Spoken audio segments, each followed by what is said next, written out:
Bismillahirrahmanirrahim. Alhamdulillahi Rabbil Alamin. Salam, cher et cher Rasta. Je fais cette vidéo pour avoir pu rencontrer un de vos confrères convertis. Et j'ai appris pas mal de choses et j'ai médité sur vos cheminements, votre raisonnement en fait. Votre religion, c'est-à-dire ce qui vous relie à Dieu, à Jah, et étant donné que vous considérez que vous êtes à la fois de toutes les religions et d'aucune religion, je voulais voir les points communs et les similitudes entre nous, musulmans et Rastafari, c'est ça. Voilà, donc votre frère Rasta m'a accueilli la première fois en me disant qu'il était musulman, mais aussi à la fois chrétien, bouddhiste, etc. Donc je vois un peu où vous voulez en venir dans le fond, donc on reviendra sûrement sur ce point, parce que moi je trouve qu'il y a un défaut dans la formulation. Mais donc c'est vrai que il est vrai que même si le musulman se distingue du Rasta sur pas mal de points, l'important c'est notre relation et notre cheminement avec Dieu. On n'a pas tous la chance de naître dans une famille musulmane. Et moi, avant d'être musulman, je suis passé par le christianisme, j'ai été baptisé, etc. J'ai été jusqu'à la profession de foi. Vers l'âge de la maturité, 21 ans, 23 ans, j'ai découvert la loi de Bouddha, le bouddhisme, le taoïsme, toutes les spiritualités asiatiques, basées sur la compassion et l'authenticité de l'être humain, de chaque être humain, quoi. C'est-à-dire revenir à ce que nous on appelle en fait la saine nature, la fitra. Et donc voilà. Et donc après,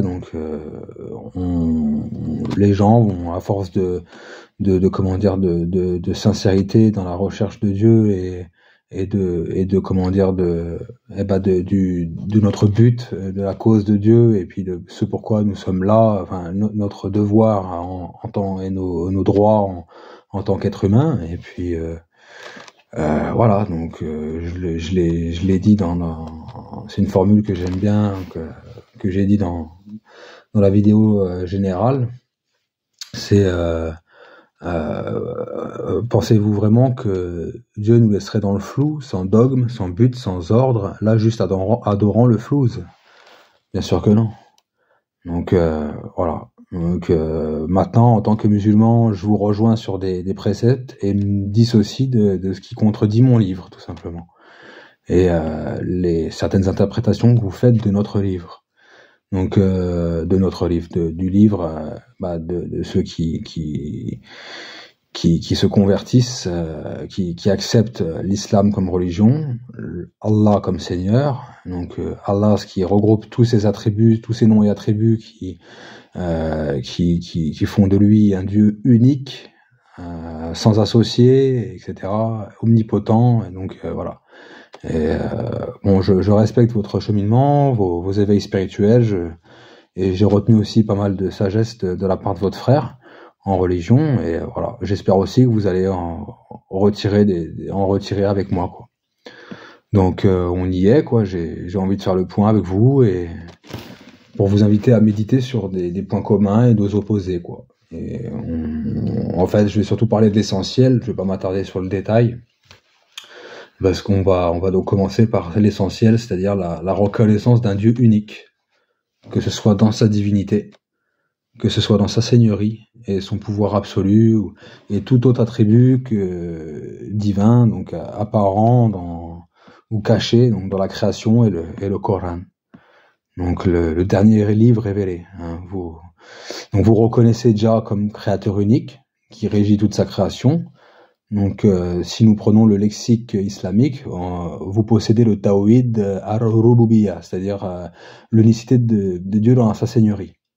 Et là où nous trouvons qu'il y a un égarement, c'est que vous lui associez dans sa divinité et ses attributs divins. Donc que ce soit par la parole, les membres ou le cœur, parfois aussi le cœur. Donc vous lui associez donc des êtres qui ont été créés. Donc un peu à la manière des saints dans la chrétienté, de Marie, mère de Dieu, voilà, ou des pieux ou des prophètes dans le soufisme égaré. Et donc en fait, ce que je veux dire par là, c'est que vous confondez votre Seigneur avec sa création, qui à la base on a le même Seigneur, hein, c'est Allah, Jah, vous pouvez l'appeler de différentes manières, mais on pense à la même chose. Donc le fait de proclamer que tout ce qui existe est Dieu et que Dieu est tout ce qui existe est pour nous une fausseté. Il faut bien comprendre que on sort du premier commandement et de ce qu'on appelle le tawhid, c'est-à-dire le fait de concrétiser dans son cœur avec ses membres et sa langue la ilaha illallah, c'est-à-dire il n'a de Dieu digne d'adoration qu'Allah. Et qui te dira ce qu'est l'adoration? Et qui te dira ce qu'est Allah si ce n'est le Coran? Donc le fait de dire Jah est tout et tout est Jah, là le musulman authentique dans son tawhid sait pertinemment que le créateur, qui est infiniment grand, plus grand que sa création, il est al-Kabir ou al-Akbar, ou al-Akbar, désolé pour la prononciation, et donc il est au-dessus de sa création, et il est séparé de sa création. On dit que rien que le pied de son trône est plus immense, voilà, que l'ensemble des 7 cieux, quoi, et des 7 terres, voilà, et qui nous dira ce qu'est les 7 cieux et les 7 terres. Il y a des indices dans la Sunna, même dans les sciences des peuples plus anciens. Mais le truc, c'est qu'il faut toujours juger d'après une base fiable, qui est le Coran, qui est une source illimitée d'informations en fait. Et pour celui qui la médite avec science, avec raison, avec spiritualité et foi, en alliant le tout. C'est-à-dire, on peut aller piocher, il faut aller piocher dans toutes les sciences, mais utile et comment dire, les comprendre à la lumière du Coran. Et il y a énormément de manières de méditer le Coran. Et c'est pour ça qu'on dit le Coran est protégé de différentes manières. Il n'est pas protégé que par le simple fait que des gens sont affidèles au Coran. Enfin, ils ont retenu le Coran en entier. Et ils peuvent te le réciter et le transmettre. La parole d'Allah se transmet de génération en génération aussi, de cette manière. Donc voilà. Et le créateur pour revenir à ce que je disais, le créateur n'est en rien comparable à sa création. Je pense que vous avez tout simplement exagéré dans un des fondamentaux de l'unicité divine, c'est-à-dire qu'il n'y a de force et de puissance qu'en Allah. Et c'est-à-dire que c'est lui qui nous manipule, qui crée nos actes, etc. Mais donc là-dessus, nous sommes d'accord. Mais ce n'est pas parce que Dieu se charge de lever ton petit doigt et de créer chacune de tes actions, de tes mouvements, de tes gestes non-verbaux et tout, et voilà, qu'il est toi ou en toi. Donc c'est un défaut de compréhension du tawhid. Et voilà, Allah peut faire de toi un pieux, mais pas un dieu.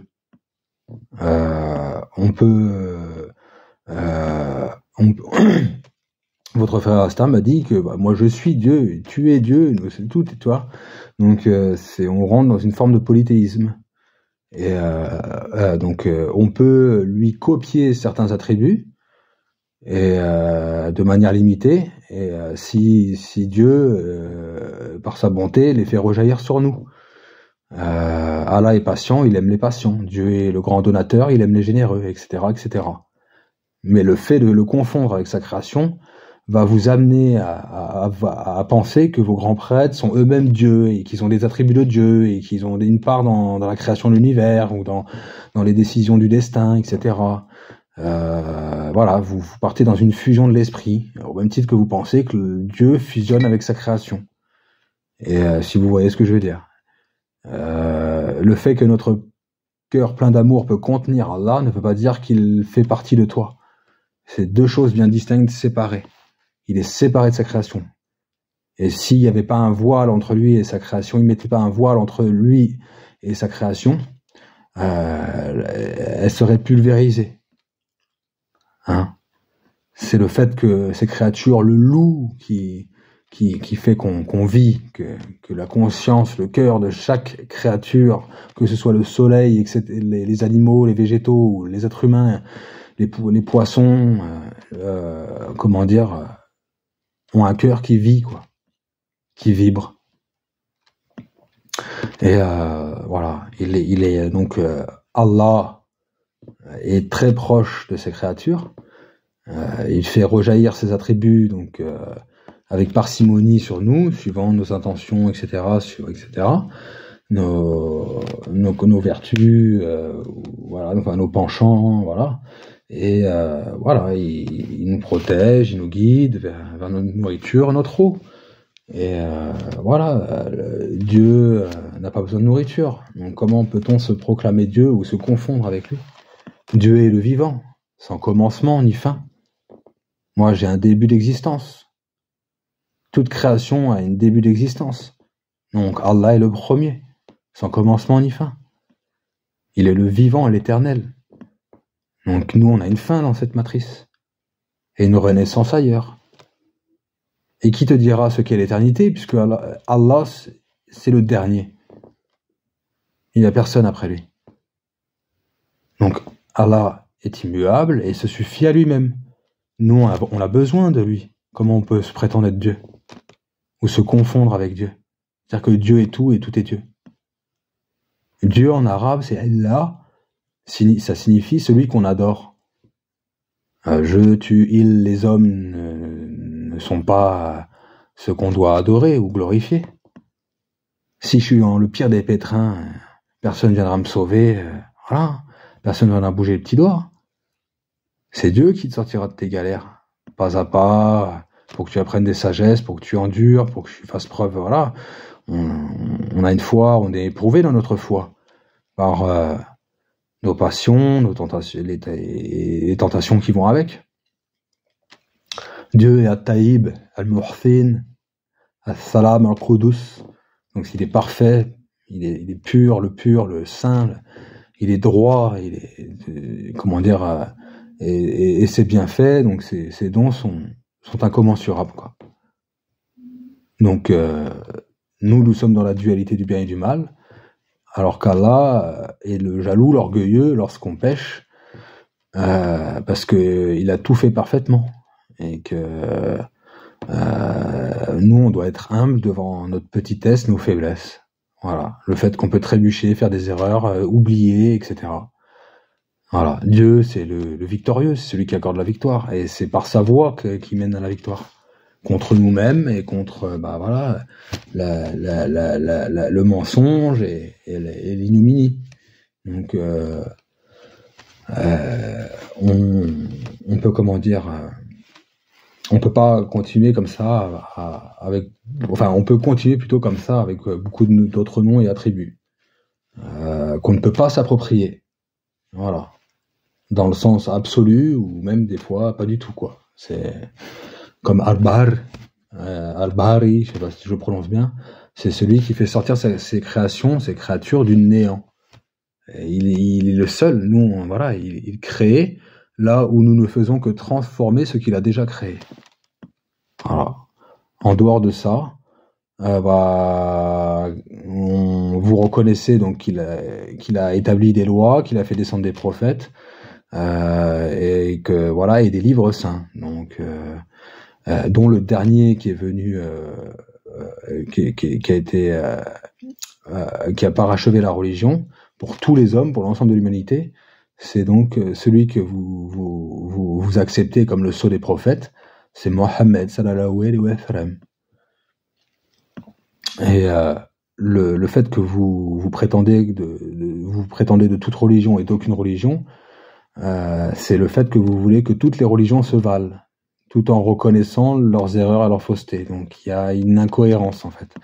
Vous êtes peut-être défenseur de la paix derrière ce slogan, mais pas de l'harmonie en fait que Dieu est venu apporter. C'est-à-dire que nous sommes pas pour l'inclusion des fois, mais pour le désaveu du faux.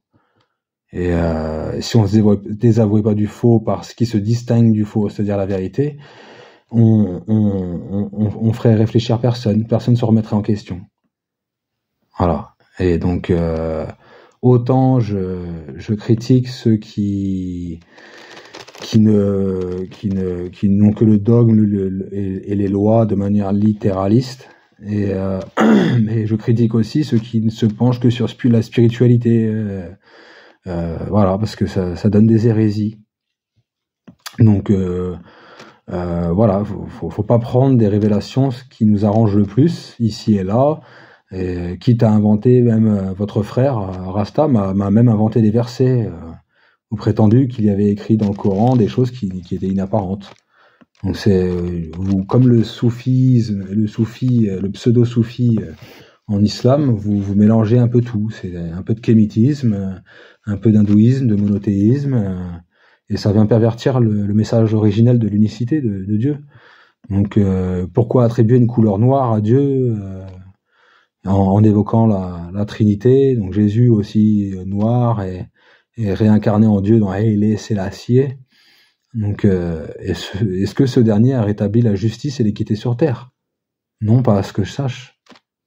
Et Dieu n'a pas de race, d'ethnie, de compagne, il n'a pas de père, il n'a pas de fils, il n'a aucun associé. Et pour ce qui est de Jésus, il descend d'Abraham, donc il est sémite. On sait que Abraham vient des régions de la Mésopotamie, Sumer et compagnie. Donc il ressemble plus à un juif séfarade ou à un arabe qu'autre chose. Toute sa vie, il l'a passé en terre d'Israël, et il fut élevé au ciel à 33 ans. Et donc il est descendu pour une mission bien précise que nous précise l'Évangile, c'est-à-dire qu'il est venu que pour les brebis égarées d'Israël. Et il est venu avec l'Évangile pour apporter justement l'esprit de la loi. Donc vous avez raison d'avoir l'esprit ouvert, mais je vous invite à revoir votre vision du Coran, quoi. Je peux pas vous laisser propager aux gens des bêtises. Après, je force personne à adhérer à notre voie, et voilà, quoi. Mais pourquoi ne pas faire confiance au dernier des prophètes et se remettre à ceux qui ont transmis ces savoirs, ces faits et gestes, donc à travers le temps, et ceux depuis les compagnons. Voilà. Donc on peut pas mettre des pharaons égyptiens au même degré, ou quasiment au même degré.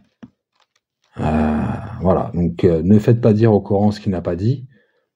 C'est-à-dire le Coran approuve la Sainte Trinité, ou le veau d'or, ce sont des festivals ou sataniques, ou voilà, Allah dit dans le Coran de laisser pousser les dreads et de ne pas manger de la viande. Non, ne dites pas de bêtises, ne dites pas. Si vous ne savez pas, ne dites rien.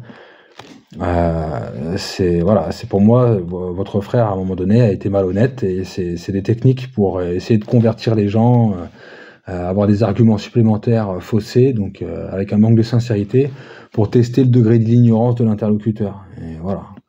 Donc j'ai pas trouvé ça cool. Donc vous ne pouvez pas vous prétendre musulman si vous ne pratiquez pas. C'est une condition en fait dans la ilaha illallah. C'est-à-dire il y a deux dignes d'adoration qu'Allah. C'est une attestation de foi. C'est le premier commandement tout simplement de la Torah. Donc la religion monothéiste authentique comprend deux choses: la spiritualité, la gnose, et le dogme, la loi et sa pratique. Après, ça vient le combat de l'ego pour pouvoir être en harmonie avec tout ça.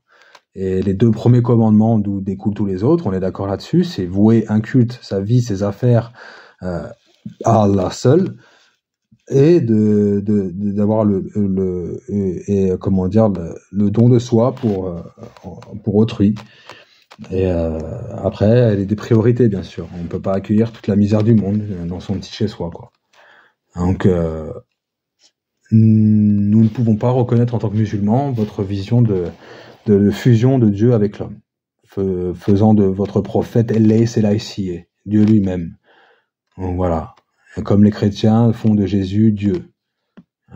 Voilà. Il n'y a de force et de puissance qu'en ce que vous appelez déjà. Et si j'ai bien compris, de base, un seul et unique Dieu, on pense au même. Vous reconnaissez ceux des prophètes, donc le dernier livre. Donc je vous invite à le méditer, mais sans vos passions, sans vos attachements excessifs pour la communauté noire. Et voilà, l'Éthiopie, l'ancienne Nubie et l'Égypte antique, hein, voilà, ils se sont égarés. Ils ont reçu à un moment donné aussi ce qu'il fallait il y a 5000 ans de ça avant Jésus-Christ, j'en suis persuadé, avec les lois de Lammat, etc. Et beaucoup d'autres choses que certains ont falsifié.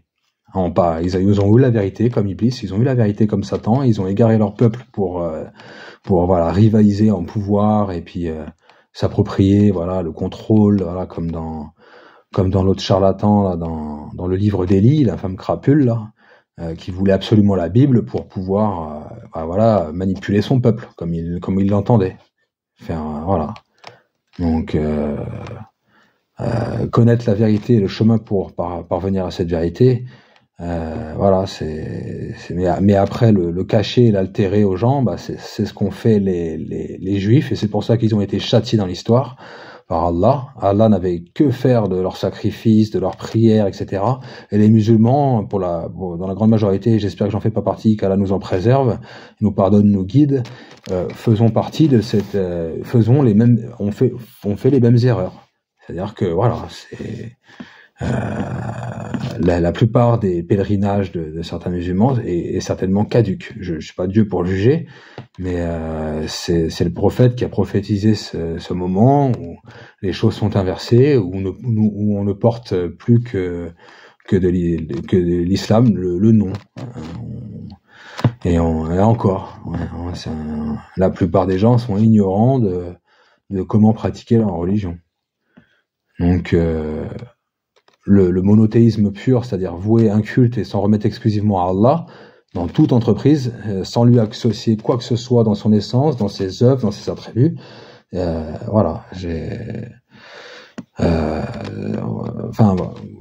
ce qui est le plus important. Donc, faut bien cheminer sur ce principe d'unicité. Et ce qu'on appelle l'unicité des actions, c'est que lorsqu'on s'harmonise, qu'on s'aligne avec le Coran, qu'on devient des Corans, que Dieu nous devient nos yeux, nos oreilles, etc., etc. Et c'est une métaphore. C'est-à-dire que il nous accordera le secours, la victoire, la protection, la quiétude, etc., etc. Enfin, tout un tas de bénédictions qui se verront autour de toi. Donc, voilà quoi. C'était le message principal que je voulais lancer par rapport à ce que c'est revenez au Tawhid et peut-être que Inch'Allah Allah va vous convertir. Et c'est pas mon but, mais quelque part j'aimerais bien, oui, mais je sais que moi je ne peux rien. Je plante des graines, je tends la perche. Après ça peut rentrer dans une oreille comme sortir par une autre. Donc donne conseil, les gens n'écoutent que même. Donc après il y a d'autres détails sur lesquels on n'est pas trop d'accord. Par exemple, j'ai entendu un de vos confrères sur YouTube prétendre que Mohammed descend de Jésus, d'Issa, Yehoshua, et qui pour vous en fait est noir. Donc alors que Mohammed descend d'Ismaël et non d'Isaac. Et ces deux prophètes descendent d'Abraham qui a vécu dans les régions sémites. Donc puis il est descendu s'installer vers la Mecque et ses alentours, prêcher. Et donc il y a des traces qui figurent dans la Bible falsifiée que vous lisez aussi, quoi. Donc que ce soit les Juifs ou les chrétiens, donc que ce soit dans la Torah, dans le Nouveau ou dans l'Ancien Testament, dans les psaumes, voilà. Et l'Éthiopie, c'est peut-être, j'ai penché sur une réflexion par rapport à où je me suis dit que l'Éthiopie, oui, peut-être que c'était le jardin d'Éden dont parlait Allah, parce qu'il y a deux avis chez nous les savants, c'est que le jardin d'Éden était un royaume céleste, ou alors peut-être c'était déjà sur terre en fait, dans un endroit bien précis, en hauteur, élevé, du temps d'Adam, et où il avait l'éternité. Donc c'était un jardin donc surélevé et qu'il a dû quitter avec Ève, voilà, pour avoir désobéi. Et par une voie, Allah c'est mieux, hein, les amener vers, d'après nos hadiths, donc faible, ou voilà, mais jugé faible, il me semble, mais donc à la Mecque pour Adam et en Inde pour Ève, et donc ils se seraient rejoints, donc du coup Ève l'aurait rejoint, et de là ils ont procréé et multiplié la terre. Alors après, est-ce que tout part de l'Afrique, etc. Mais j'ai l'impression que vous oubliez, en fait, vous prenez pas en compte le déluge, le fait que nous a réparti en fait à la base de l'humanité est certainement noir. Adam qui signifie une couleur noire assez sombre, et comment dire enfin c'est pas le sujet. Mais donc après, les hommes se sont multipliés, et voilà, ça a donné certainement divers couleurs, etc. Et après le déluge, c'est pareil, il y a une reconstitution, et qui vous dira où était le mont Joudi, c'est-à-dire le mont où Noé a pu échouer et puis rebâtir ce monde, quoi. Donc voilà, c'est donc nous, notre origine, elle descend plus on est plus proche de nous que d'Adam. On n'a rien à voir avec les hommes prédiluviens. Donc voilà. Et après ce déluge, on a connaissance que de deux terres sacrées, c'est Jérusalem et Mecca. Donc et Allah ne mentionne aucunement dans le Coran entre guillemets l'Éthiopie, quoique si, avec la reine de Saba. Donc il y a des sagesses à aller piocher, des secrets à aller chercher, mais on peut pas interpréter de ça, il faut une base solide, toujours revenir à une base, c'est-à-dire ce qui est apparent, avant d'aller chercher dans le caché, sinon on s'égare. Il faut toujours partir de la bonne base.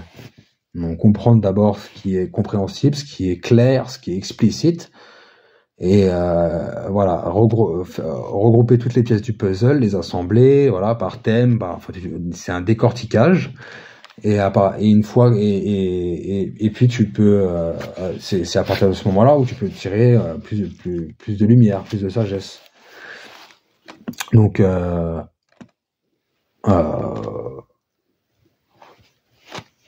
notre Seigneur a focalisé ces trois dernières révélations sur la nation promise d'Abraham, quoi. D'un côté, donc les descendants d'Isaac, hébreux, et les descendants d'Ismaël, les Arabes. Donc la Torah et l'Évangile qui étant falsifié, il reste plus que le Coran, en fait, le Coran préservé.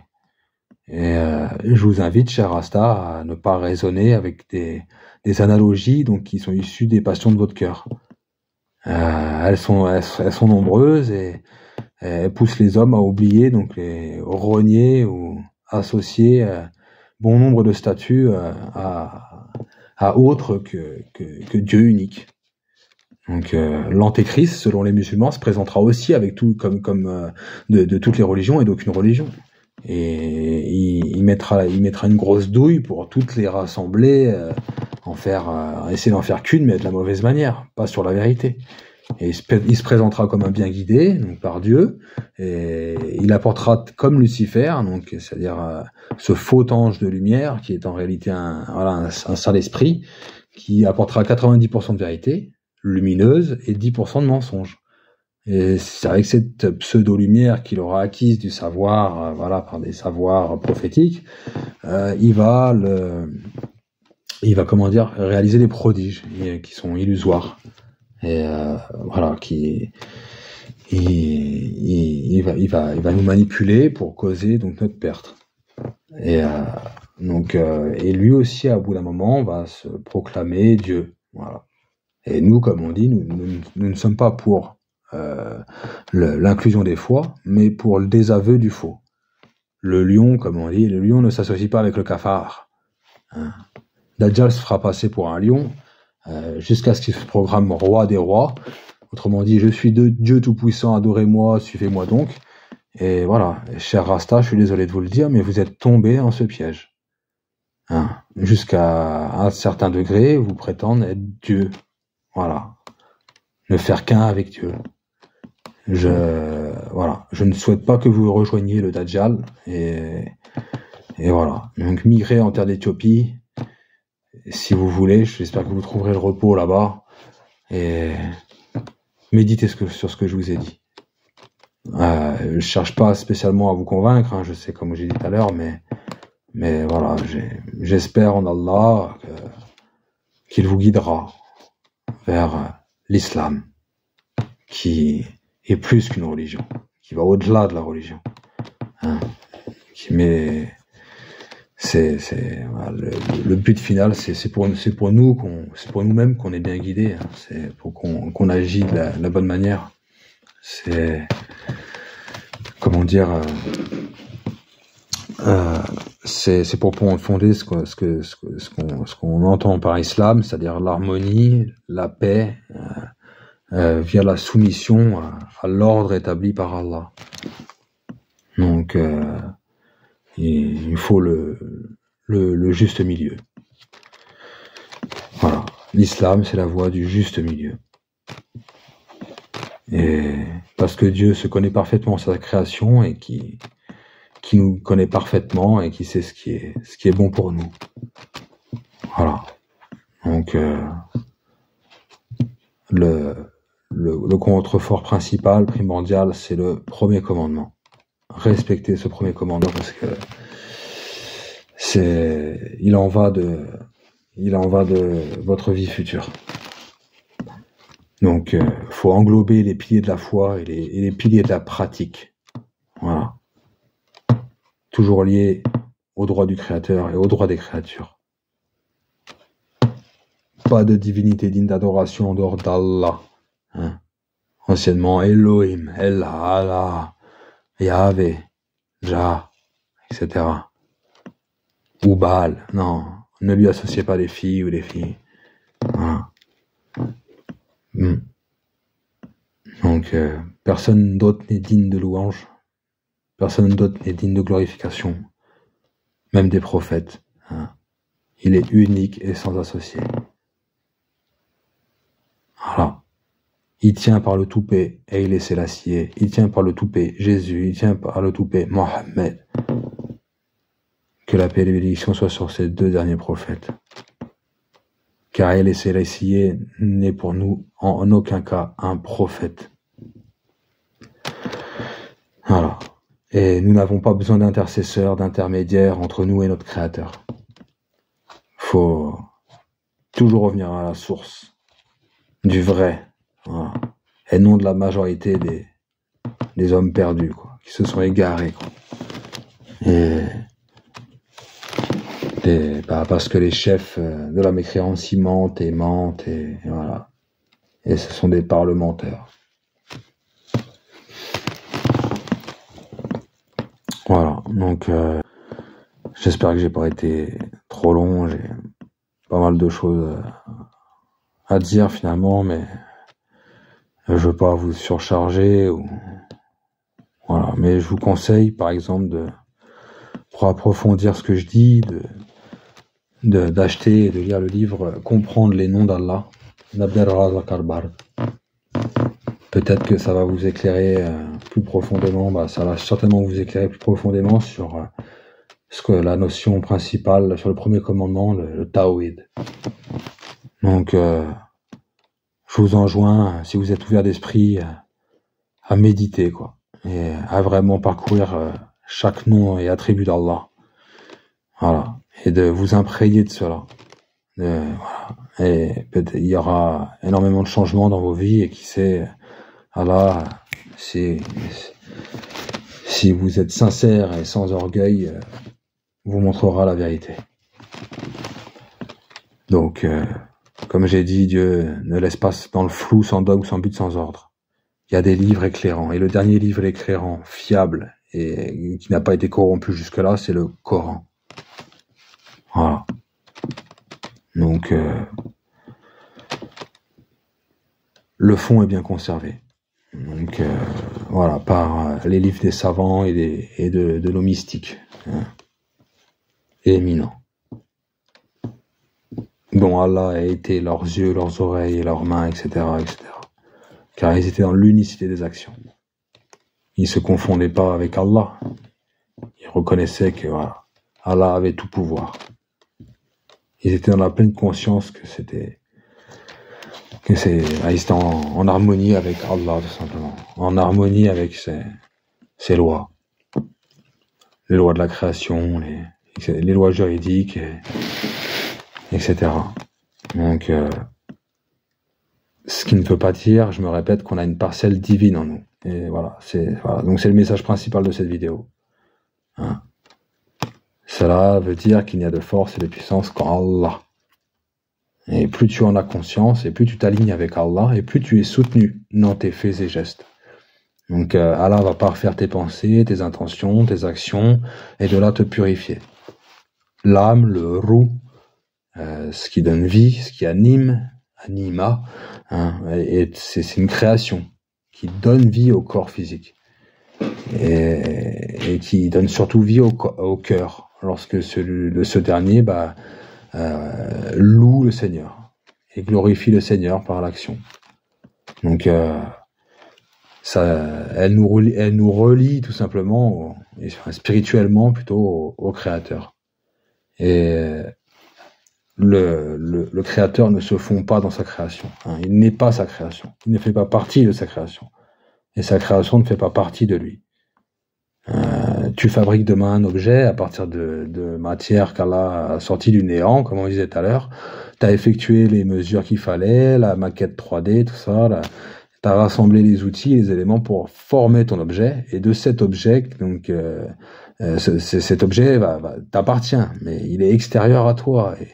Et il ne fait pas partie de toi, tu ne fais pas partie de lui. Enfin, physiquement, même spirituellement, enfin, vous êtes séparés l'un de l'autre. À moins que tu ne le manges, et voilà, et tu vois, dans tous les cas, tu vas pas le digérer, parce qu'il a rien à faire dans ton corps. Bon, il t'appartient, c'est ta création, mais elle ne fait pas partie de toi. Et toi, tu ne l'as pas sorti du néant, tu l'as sorti d'une matière qui a déjà été transformée. Donc tu n'es pas cette création. C'est juste une manifestation de la réflexion, les idées que Dieu t'a données, et Dieu te démontre que tu possèdes une créativité, d'une ingéniosité et de l'agilité en fait. Et lorsque les gens auront compris qu'il faut suivre, qui il faut suivre, c'est là, ça leur paraîtra évident en fait. Donc toutes les conjectures que les gens se sont fait avec le temps, suivant leur passion, que ce soit la femme, les ancêtres, etc. Toutes les interprétations tomberont à l'eau, en fait. Donc, ne tombez pas dans le piège de nos ancêtres. Eux-mêmes tombaient dans le piège de Satan. Car vous tomberez demain face aux tentations la tentation que représentera l'Antéchrist.